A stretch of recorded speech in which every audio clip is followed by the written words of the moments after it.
देशभर गाजलेल्या एका गुन्ह्यात एक आरोपी फरार होता। 4 ते 5 विशेष पथक त्या आरोपीला सगळीकडे शोधत होते आणि त्या आरोपीला एका नगरसेवकानं लपून ठेवलं होतं। आता प्रश्न असा आहे की हे सगळं कसं आणि का? एका नगरसेवकाने कायद्याची इतकी खुलेआम थट्टा कशी केली? सविस्तर पाहू या व्हिडिओच्या माध्यमातून।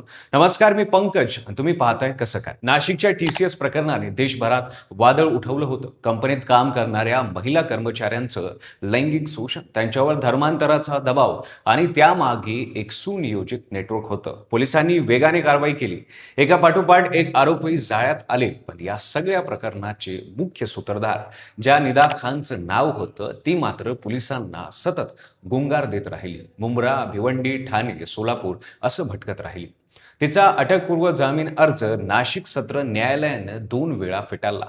कोर्टाचा दरवाजा बंद झाला तेव्हा निदानं थेट राजकीय आश्रय शोधला।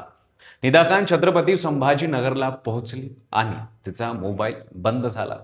पण शेवटचं लोकेशन नाशिक पोलिसांनी टिपलं होतं। नाशिकचे पोलीस आयुक्त संदीप कर्णिक यांनी तत्काळ संभाजीनगरचे पोलीस आयुक्त प्रवीण पवार यांच्याशी संपर्क साधला।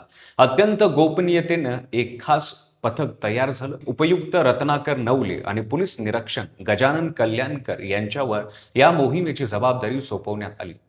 पाळत सुरू झाली। दरम्यान पोलिसांनी एक शक्कल लढवली। स्टेटमेंट घ्यायचं आहे असं बनावट करून त्यांनी छत्रपती संभाजीनगरचे MIMचे नगरसेवक मतीन पटेल यांना बोलून घेतलं। मतीन पटेल गेले, गोड बोलणाऱ्या पोलिसांनी बोलत राहिले आणि इकडे गुप्तपणे छापा टाकला गेला। नारेगावच्या कौसर पार्क मधल्या एका बंगल्यात निदा खान आपल्या भावासह लपलेली होती। 7 मेच्या रात्री ती जाळ्यात आली। त्यांच्यासह 5 जणांनाही ताब्यात घेण्यात आलं। ज्या बंगल्यात निदा खान लपली होती तो बंगला होता थेट मतीन पटेल यांच्या मालकीचा। पोलिसांनी तपास केला आणि समोर आलं की मतीन पटेलच निदाला हा आश्रय दिला होता।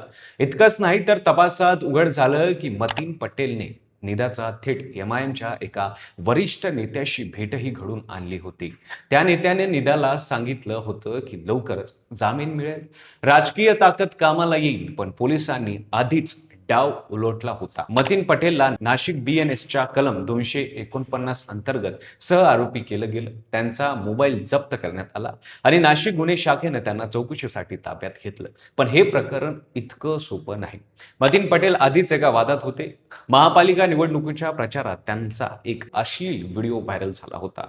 या व्हिडिओत मतीन एका महिलेशी व्हिडिओ कॉलवर बोलताना दिसत होते, तिला कपडे काढायला सांगत होते, धमक्या देत होते असा दावा करण्यात आला होता।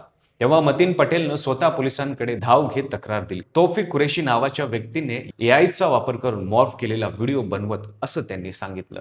त्यावर गुन्हाही दाखल झाला। पण जानेवारीत एक वेगळीच बाजू समोर आली। पीडित महिलेनं थेट पोलीस आयुक्तांकडे तक्रार केली। तिने सांगितलं, मतीन पटेलनं लग्नाचा आमिष दाखवून अनेकदा शारीरिक संबंध ठेवले, त्यांचं गुपचूप व्हिडिओ कॉल रेकॉर्डिंग केलं, व्हिडिओ कॉलवर आपत्तीजनक मागण्या केल्या आणि ते व्हिडिओही रेकॉर्ड केले। व्हायरल झालेल्या व्हिडिओ तिचा चेहरा दिसत नसला तरी पतीने तिला ओळखलं। त्या महिलेनं मतीनचा मोबाईल जप्त करून सगळे व्हिडिओ डिलीट करण्याची आणि कठोर कारवाईची मागणी केली होती। आता त्यांचा मोबाईल पोलिसांनी जप्त केला आहे। डाटा रिकव्हरी केला जाणार असल्याचं सांगण्यात येतंय। त्यात आणखी काय सापडतं हे पाहणं बाकी आहे। प्रकरणाने आता राजकीय वळण घेतलं आहे। माजी खासदार इम्तियाज जलील यांनी मतीन पटेलची पाठराखण केली। मी असतो तर मीही आश्रय दिला असता असे ते म्हणाले। MIMचे प्रमुख असदुद्दीन ओवैसी छत्रपती संभाजीनगरला आले तेव्हा त्यांच्या स्वागताच्या बॅनरवर मतीन पटेल आणि त्यांच्या मेहुण्याचा फोटो होता। ओवैसींनी मतीन पटेलला पाठिंबा दिला। दुसऱ्या बाजूला पालकमंत्री संजय शिरसाट यांनी जलील आणि पटेल दोघांची SIT चौकशी करण्याची मागणी करणारं पत्र मुख्यमंत्री देवेंद्र फडणवीस यांना लिहिलं। उपमहापौर राजेंद्र जंजाळ यांनी दोघांना मिळून पुरावे नष्ट केल्याचा आरोप केला। आता महापालिकेनं मतीन पटेलच्या तिन्ही मालमत्तांवर कारणे दाखवा नोटीस बजावला आहे। बिस्मिल्ला कॉलनीतील घर, मुख्य रस्त्यावरील ऑफिस आणि कैसर पार्क मधला तो बंगला या तिन्ही बांधकामावर बुलडोझर फिरू शकतो। 3 दिवसात समाधानकारक उत्तर नाही आलं तर कारवाई होणार असा इशारा आहे। उपमहापौर जंजाळ यांनी आणखीन एक महत्त्वाचा मुद्दा मांडला आहे। महाराष्ट्र महापालिका अधिनियम 1947च्या कलम 10 नुसार एखाद्या नगरसेवकाच्या अनधिकृत बांधकामावर कारवाई झाल्यास त्याचं नगरसेवक पदही रद्द होऊ शकतं। याचा थेट अर्थ असा की मतीन पटेलचं नगरसेवक पदी जाण्याची शक्यता आता नाकारता येत नाही। एक नगरसेवक ज्याने एका फरारी आरोपीला राजकीय आश्रय दिला, एका महिलेनं ज्याच्या विरोधात गंभीर आरोप केले ज्याच्या 3 मालमत्ता अनधिकृत असल्याचं आता उघड झाले. त्याचा मोबाईल पोलिसांकडे आहे आणि डाटा रिकव्हरी सुरू आहे. खरोखरच आणखी काय बाहेर येईल हे कळायला अजून थोडा वेळ जाणार आहे.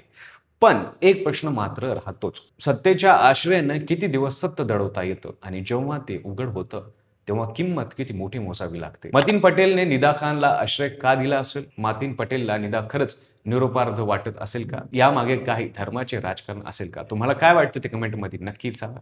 व्हिडिओ आवडला असेल तर लाईक करा. चॅनलवर नवीन असताना चॅनल सबस्क्राईब करायला विसरू नका आणि पाहत राहा फक्त कसं काय.